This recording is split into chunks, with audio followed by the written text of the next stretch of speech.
Hello guys, and welcome back to my YouTube channel, and welcome back to this book reviews. In today's video we're gonna review this book called Psycho-Cybernetic: The Search for Self-Respect by Dr. Maxwell Maltz. This is gonna be the book that we're gonna review today. I just finished to read this book.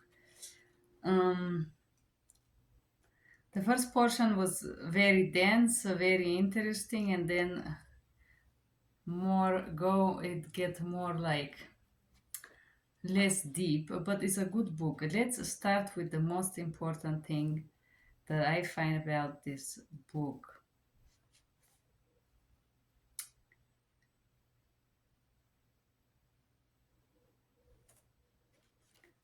Okay, more and more I have come to appreciate the great importance of self-respect. I published these books and I have realized more and more how nucleus of ideas on cybernetic expressed in those three books has been concept of self-respect as a guiding force. I personally don't like it when they start to write a book and right away they start to advertise another book. It's kind of weird to me. Self-respect with a capital S, and this go around so that you feel, is the final analysis and the only factor that can make the world inside you go around so that you feel truly secure, regardless of all the external forces which you cannot possibly control. So, self-respect is being self-secure regardless the forces outside that you cannot control. Um, and I like how this book kind of guides you toward using your mind, and not for accident. It says using your mind. Your mind. Sorry. Self respect is basically something that you manufacture for yourself in your mind. You must therefore learn to use this mind of yours.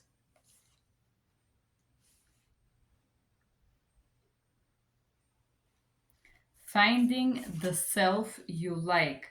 We hear a great deal about identity problem those days. We hear about people coughing over mechanizing. And how do you keep a firm hold of your identity in such a huge world? How do you feel the importance of yourself as a human being?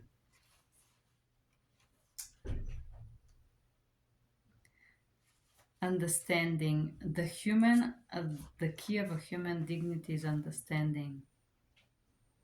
Misunderstanding is a way of life and a way some people operate. How powerful is to understand? Understanding yourself, the basic. Understand that you're as good as the next one. Understanding the individual nature of your needs. For you are an individual, no one else is quite like you. Your needs are individual. You must learn to identify them out of you inside. Channel your energy towards a goals to realize them. Very nice. Understanding other people. As you make habit of building attitudes of understanding and helpfulness, your respect for yourself grows. True, more you understand yourself, more you respect yourself, correct? The active power of sincerity. We are in the process of assembling your power tools for building of your self-respect. The bulldozers and the drills which you, a construction worker, self-employed, are making yourself a bigger person. And the first is sincerity. You cannot respect yourself if you're not sincere with yourself. Uh, And also the desire to do good. The first there a desire to do good. One must feel the desire to make the most of oneself. Case to sincerity. You will note already that the people I use as an example of sincerity exercise their quality in active sense. Mean that you're actively sincere, not only with others but with yourself. You don't need to deny truth. Focus on the truth about yourself. It is one greatest tragedies of our times that so many people expect such an impossible things of themselves and they cannot allow themselves to see through because they fear the truth. The truth about yourself should not disturb you. It should not cause you sleepless and self-loathing. You must understand that you have the right to make mistakes sometimes. Everyone does. You have a right to wallow in negations sometimes. Inquiring mind. In a healthy way, you exercise your curiosity, basically, develop. Building confidence. See the reality. See it as fully as you can, focusing on the truth about yourself. Using your inquiring minds toward others, building confidence with your active mental approach. What may not be obvious, and perhaps I repeat myself, but this is such an important point, is that seeing reality is not a simple process. Reality is not always beautiful. Sometimes it's very painful, and you may find it more pleasant temporarily to live in a fool's paradise than in the sometimes black world of what it is. The changing you.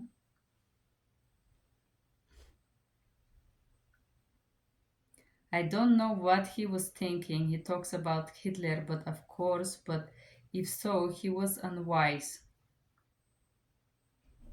Hitler is a perfect prototype of the person you should not try to be sincere with. So he talked about the power of being sincere and people that is not good to be sincere with, like Hitler type of people that are dangerous. Winning out over insincerity. We expected into out into the world people and feel the power of expecting curiosity, experiencing curiosity.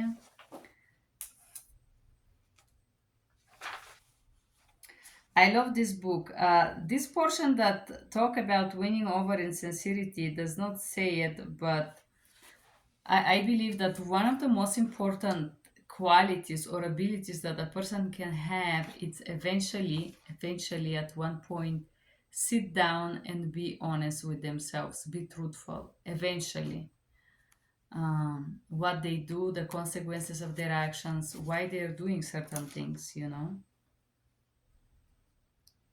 is important for you to remember this so you don't take uncertainties, heartaches, problems too personally. Renounce possibility is a to renounce passivity is a way of life. Renounce neutrality. Choose an active approach to life. So you cannot be passive, you cannot be neutral, and you have to be active. Set goals, allow yourself to do mistakes. Then he talked about the different personality types, or the similar to this book that talked about the person attachment type.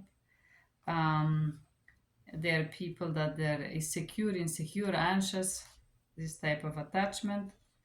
The problems with resentment, we feel revenge, envy, sulkiness, elimination from life, narrow-minded, temper, mistakes, amnesty, negligence, tension, or habit. And in this portion is how to release those, how to win resentment,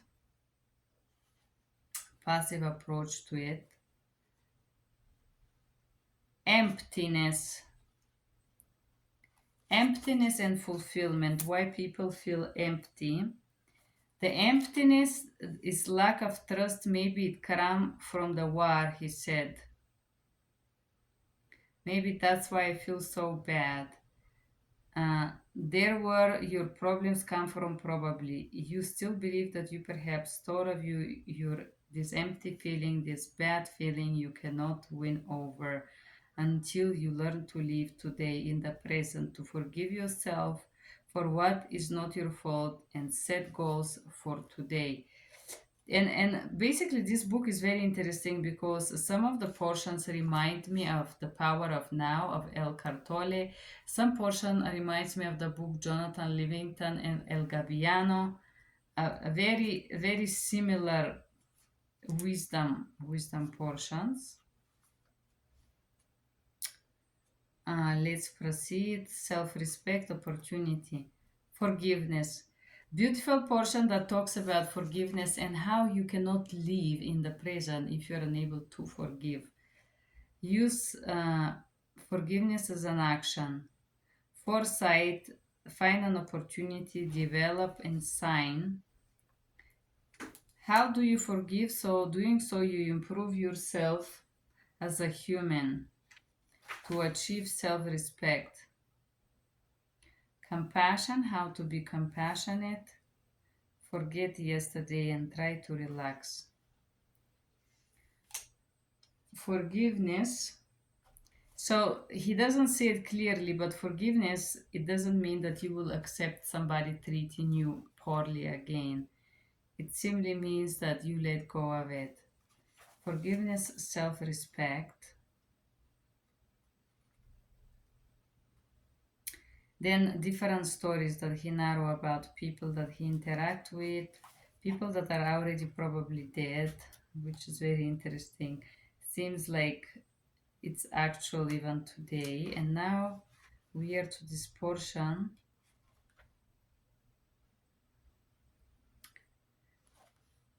He talk about your daily dose of tranquility, how to be tranquil, how to be calm. Then we talk about tension, resistance, negation as a way of life. Is that gonna lead you to tranquility? Of course not. Anyone can see it clearly or blurry it. Negation of reality. It's a big problem. A lot of people use it as a tool to survive, especially in traumatic situation. Can you read this page to me? He said it's blurred, but the eye doctor said there was nothing wrong with your eyes. He found nothing wrong. I find something wrong, I said. Do you? But it's not with your eyes. What is then? It's your image of yourself is blurred. You do not see yourself clearly. Use negation as a way of life. And there is very interesting story that he say about when somebody deny things in life, how this affect them, and psychologically obviously affects you. You remove them when you forgive yourself for your past thoughts, for your past action, and you for all the mistake of yesterday. When you have successfully removed your emotional scars, you will begin to live the present with tranquility.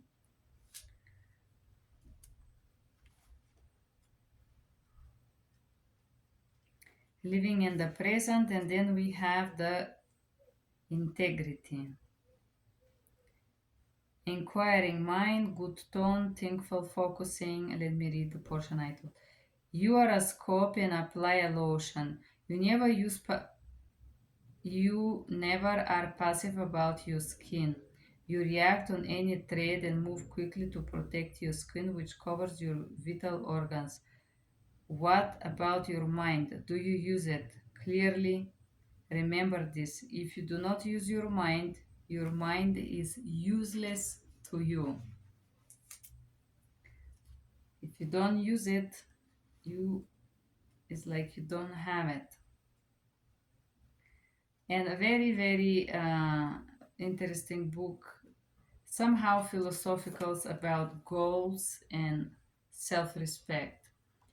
It did not give me exactly the explanation of what is self-respect. It talked about a lot of other things that you need to build in order to achieve, or things that you have to overcome. Besides, besides that I'm still not sure how to respect myself after this book. I think it's a great book and I advise it. This was the Psycho-Cybernetics by Dr. Maxwell Maltz, surgeon, chirurgic surgeon. Very good book. I advise you guys if you want to know about self-respect. Thank you for being here. Bye bye.